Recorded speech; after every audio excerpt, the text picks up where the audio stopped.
Olá, bem-vindo, bem-vinda ao nosso canal. Hoje o assunto é Suzano. Vamos explorar os resultados do segundo trimestre de 2025. A ideia é extrair os pontos positivos, os negativos também, claro, e os desafios para os próximos trimestres. A nossa base para essa conversa é o Relatório de Informações Trimestrais, o ITR, sabe? Aquele que a própria Suzano divulgou agora no dia 6 de agosto. Cobre o período de abril a junho de 2025. Então a gente vai mergulhar nesses números, nessas informações, para tentar entender o que realmente se destacou, né? Quais são os pontos que, assim, exigem um pouco mais de atenção e o que dá para a gente antecipar para o futuro da companhia. Ok? Vamos lá, vamos desembrulhar isso. Bom, começando pelo resultado principal, a Suzano anunciou um lucro líquido consolidado de 5,0 bilhões de reais, isso nesse segundo trimestre. É um número bem expressivo, né? Ainda que, bom, um pouquinho abaixo do primeiro TRI, que tinha sido 6,3 bilhões. Mas o que realmente salta aos olhos é a comparação com o ano passado, certo? Exatamente. No segundo trimestre de 2024, a empresa tinha registrado um prejuízo considerável, foi 3,8 bilhões de prejuízo. Então, você passar de um prejuízo desse tamanho para um lucro de 5 bilhões, nossa, é uma virada espetacular em só um ano. Mostra uma recuperação muito forte no resultado final, né? E essa melhora, imagino, veio junto com o aumento na receita também. Veio sim.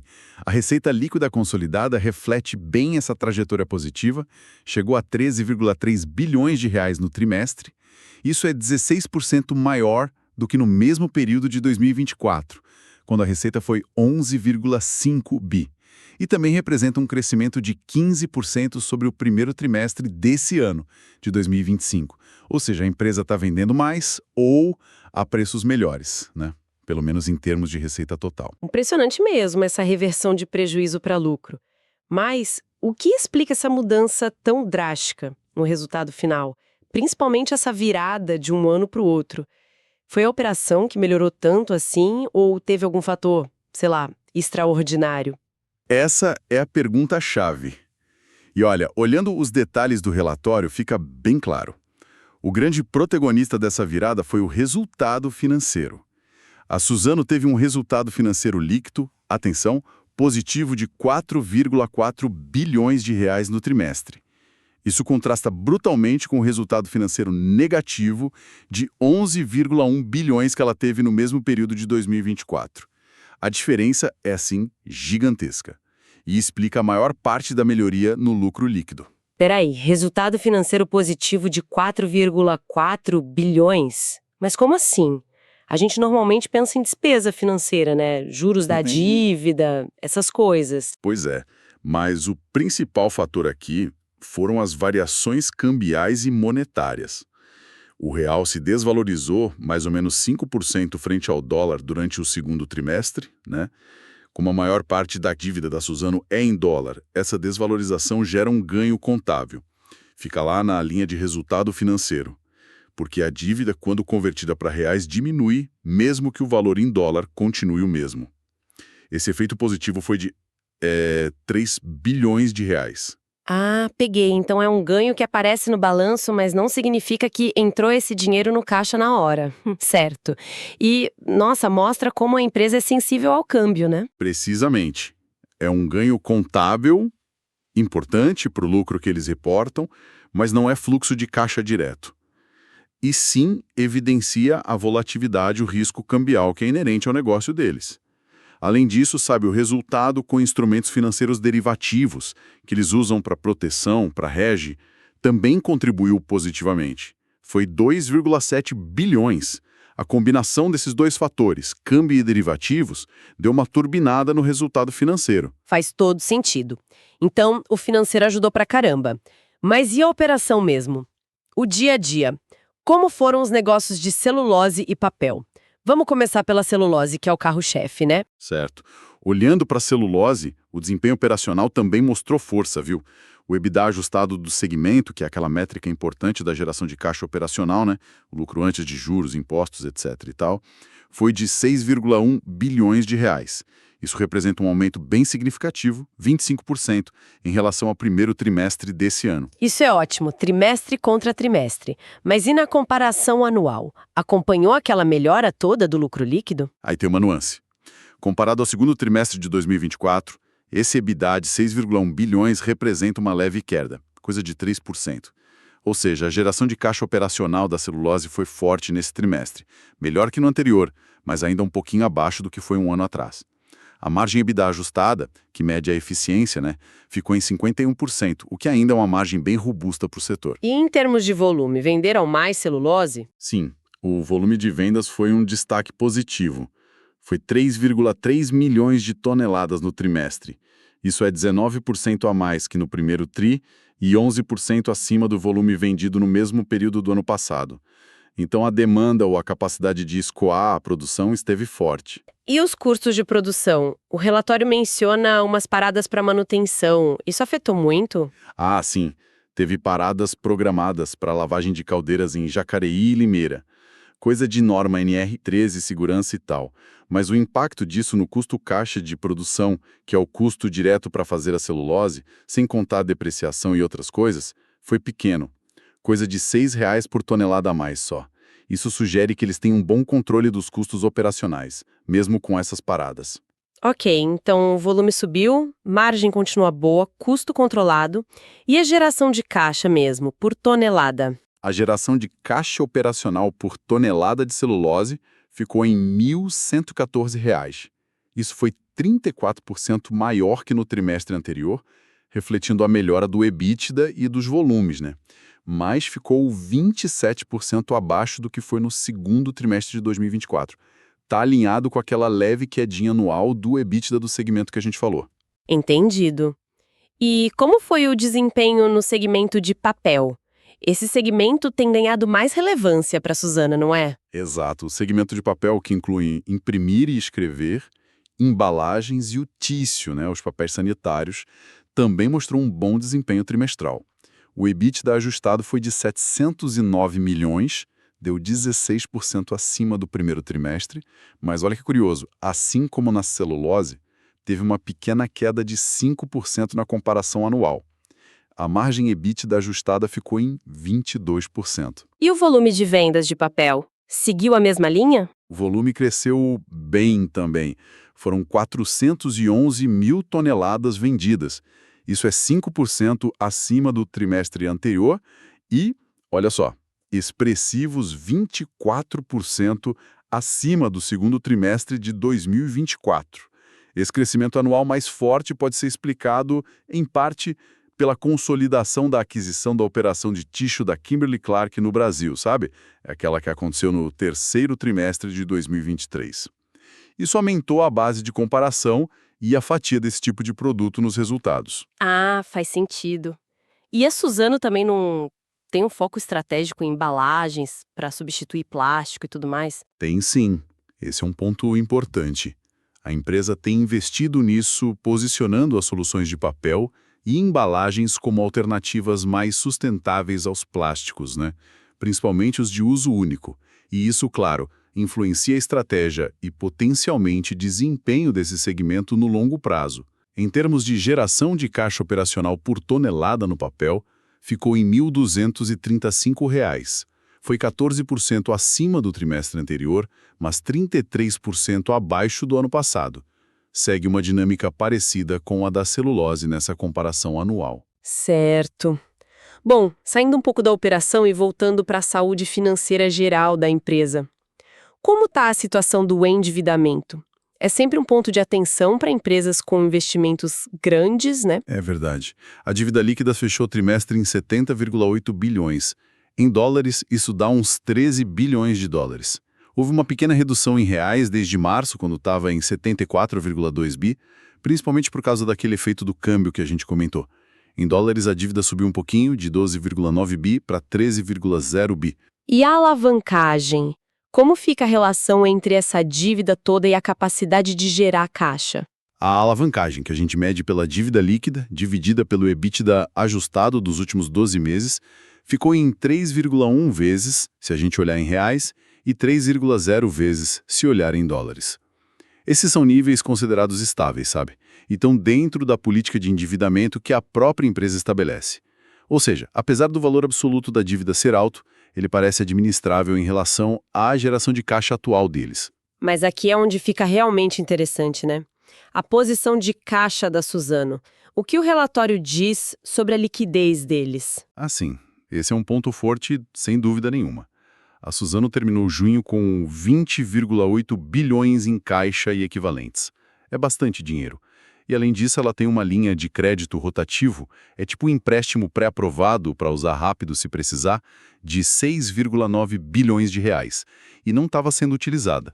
Somando os dois, a empresa tem uma liquidez imediata de 27,7 bilhões. Isso é uma posição de caixa muito, muito confortável. Uau! 27,7 bilhões em liquidez imediata. Puxa, isso dá um fôlego gigantesco, né? Mesmo com os investimentos pesados que a empresa tem feito, tipo o Projeto Cerrado. Exatamente. E ainda tem mais um detalhe. Existe um financiamento já contratado com a agência finlandesa Finnvera, no valor de 758 milhões de dólares. É específico para o Projeto Cerrado. E a empresa ainda nem começou a sacar esse dinheiro. Então, essa liquidez toda é definitivamente um ponto muito positivo. Dá segurança, flexibilidade financeira. Falando em investimentos, como ficou o CAPEX, os gastos de capital, nesse trimestre? O Projeto Cerrado ainda está puxando muito recurso? Olha, os investimentos totais, o CAPEX, no segundo trimestre somaram 3,18 bilhões de reais. Houve uma redução em relação ao trimestre anterior, caiu uns 10%, e também em relação ao mesmo período do ano passado, uma queda de 20%. Especificamente para o Projeto Cerrado, o desembolso foi de 219 milhões de reais. Isso é bem menos que o 1,6 bilhão investido no Cerrado lá no segundo trimestre de 2024. Indica que o pico de investimentos nesse projeto gigante já passou sim. Menos gastos com o Cerrado. Mas eu ouvi dizer que eles revisaram a previsão de CAPEX total para o ano, aumentando o valor. Por quê? Boa observação, sim. A empresa aumentou a previsão de CAPEX total para 2025, foi de 12,4 bilhões para 13,3 bilhões. O principal motivo para esse aumento foi a assinatura de um contrato bem relevante de permuta de madeira com a Eldorado Brasil Celulose.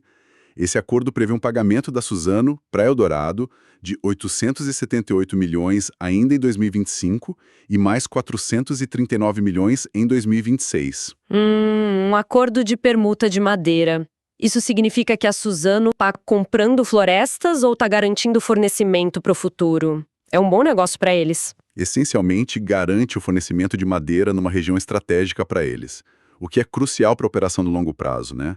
Então representa um desafio porque aumenta o desembolso de caixa previsto para este ano e para o próximo, mas é visto como um movimento estratégico positivo para assegurar a matéria-prima lá na frente. E por falar em movimentos estratégicos, teve aquele anúncio gigante da compra de parte do negócio global da Kimberly-Clark, né?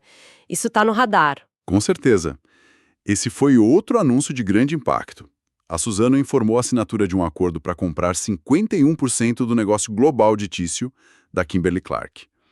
É uma transação enorme, avaliada em 1,734 bilhões, isso dá mais ou menos 9,5 bilhões, né? A expectativa é que o negócio seja concluído lá para meados de 2026. Nossa, comprar 51% do negócio global de tício da KC, isso muda bastante o perfil da Suzano, não muda? Traz desafios também, imagino. Sem dúvida alguma. É um passo bem ousado em direção à internacionalização e diversificação. Aumenta muito a exposição ao consumidor final globalmente. Os desafios são grandes. Tem o financeiro, por causa do valor que é elevado, e principalmente o de integrar operações tão grandes e espalhadas geograficamente. Mas o potencial de crescimento, de sinergias, também é visto como muito positivo pela empresa. Além desses grandes temas, né, financeiros, estratégicos, que outros pontos chamaram a atenção no relatório? Algo sobre ESG, por exemplo? Sim. No campo do ESG, Ambiental, Social e Governança, a Suzano fez questão de destacar o anúncio de novas metas de descarbonização. E essas metas foram validadas pela iniciativa Science Based Targets, o SBTI, que basicamente certifica que os planos de redução de emissões de uma empresa estão alinhados com o Acordo de Paris para limitar o aquecimento global. A meta deles é bem ambiciosa, reduzir em 50,4% as emissões absolutas de gases de efeito estufa dos escopos 1 e 2 até 2022, usando 2022 como referência. É um sinal positivo de compromisso com a agenda climática, sem dúvida. Isso é importante mesmo, mas nem tudo foram flores, né? Eu vi alguma coisa sobre perdas em investimentos. Verdade. Como ponto negativo, ou pelo menos um desafio, a empresa teve que reconhecer perdas contábeis. É o chamado impairment. Isso acontece quando a empresa reavalia um ativo ou um investimento e conclui que ele vale menos do que está registrado lá na contabilidade. Neste trimestre, teve uma perda de 118 milhões de reais no investimento na finlandesa Woodspin Oy, e uma baixa de ágio, que é um tipo de ativo intangível ligado a aquisições, de 64 milhões, referente à também finlandesa Spinnova PLC. As duas atuam com tecnologias têxteis sustentáveis. Essas baixas refletem uma revisão da estratégia e das perspectivas econômicas para essas investidas. Entendi. E sobre a gestão de riscos financeiros? Além do câmbio, que a gente já falou bastante? A empresa reafirmou a postura conservadora dela, mantém um caixa alto, como a gente viu, e continua usando a política de hedge com derivativos, swaps, NDFs, para mitigar parte dos riscos de flutuações no câmbio e nas taxas de juros. A própria estrutura de ter a maior parte da dívida em dólar, enquanto a receita também é majoritariamente em dólar, funciona como um hedge natural, sabe? Uma proteção parcial contra as variações do câmbio no longo prazo. Isso é um ponto positivo, mostra uma gestão prudente. Por outro lado, você mencionou que o EBITDA de celulose caiu um pouquinho na comparação anual. Isso se refletiu nas margens gerais da empresa. Deu para sentir. Sim, esse é um ponto de atenção. Se a gente comparar o acumulado dos primeiros 6 meses de 2025 com o mesmo período de 2024, a gente observa uma queda nas margens operacionais. A margem bruta caiu de 44% para 34%, e a margem EBITDA ajustada caiu de 52% para 44%. Isso pode indicar uma pressão vinda de custos que subiram mais que os preços, ou talvez preços de venda um pouco menores, em média, no semestre. É algo para ficar de olho nos próximos trimestres. E claro, sempre tem o cenário externo, economia global, preços das commodities. Isso pesa, né? Exatamente. O ambiente macroeconômico global continua sendo um desafio constante. O relatório menciona incertezas sobre a demanda em mercados-chave como China, Europa, América do Norte, e como sempre no setor de celulose, a volatilidade dos preços da commodity no mercado internacional é um fator que pode impactar bastante os resultados futuros. Ok, acho que fizemos um bom raio-x do trimestre, hein? Se a gente fosse resumir os principais pontos positivos, negativos e os desafios daqui para frente, como ficaria essa síntese? Vamos lá. Do lado positivo, acho que a gente pode listar. Primeiro, a impressionante reversão do prejuízo do ano passado para um lucro líquido forte agora. Isso é muito relevante. Depois, a receita crescendo bem nos dois segmentos, celulose e papel. Aquela posição de liquidez extremamente robusta, que dá muita segurança financeira para eles. A alavancagem que está sob controle, dentro da política da empresa. Os movimentos estratégicos muito importantes sendo feitos. A aquisição da Casey Global, o acordo de permuta com Eldorado, visando o crescimento e segurança de suprimento. O compromisso ESG reforçado com as metas de descarbonização validadas pelo SBTi. E, por fim, uma gestão de risco financeira que parece bem prudente, conservadora. Beleza. E os pontos negativos ou que precisam de mais atenção? Como negativos ou pontos de atenção, eu destacaria aquela forte dependência do resultado financeiro, especialmente do efeito do câmbio, né? Que ajudou agora, mas pode trazer volatilidade no futuro. Os impairments que eles registraram nos investimentos na Spinnova e na Woodspin, que indicam desafios nesses projetos mais específicos. A pressão que a gente observou nas margens operacionais comparando o semestre contra o ano anterior. E a leve queda no EBITDA da celulose se a gente comparar só esse trimestre com o mesmo trimestre do ano passado, Q2 25 versus Q2 24. E olhando para o horizonte, Quais são os grandes desafios que a Suzano tem pela frente? Olha, os desafios são muitos e tão interligados, né? Primeiro, executar com sucesso aquele volume altíssimo de investimentos que está planejado. Terminar o projeto Cerrado, integrar a operação global da KC, que é um desafio gigantesco por si só, e fazer os pagamentos do acordo com o Eldorado. É muita coisa acontecendo. Segundo, continuar navegando na volatilidade do câmbio e principalmente dos preços da celulose no mercado internacional. Isso é chave para o negócio. Terceiro, gerenciar o endividamento bruto total, que é elevado. Mesmo que a dívida líquida e a alavancagem estejam controladas, o volume total da dívida existe e precisa ser rolado ou pago em algum momento.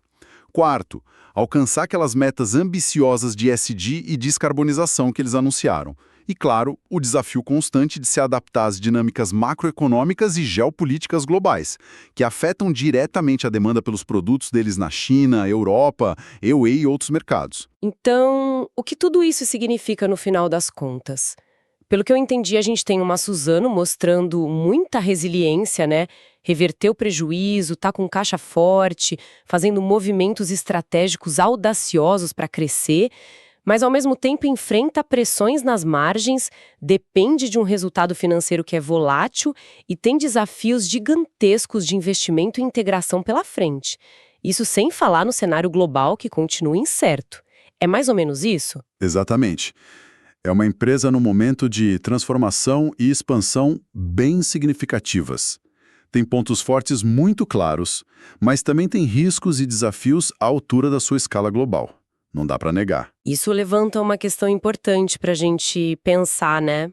Com investimentos tão grandes em andamento, como o projeto Cerrado e essa aquisição da Case, e uma dependência tão grande de mercados globais que são voláteis, como será que a Suzano pode equilibrar esse crescimento super ambicioso com a pressão crescente por uma sustentabilidade cada vez mais radical, mais profunda, e os riscos que vêm junto com um mundo que parece cada vez mais instável?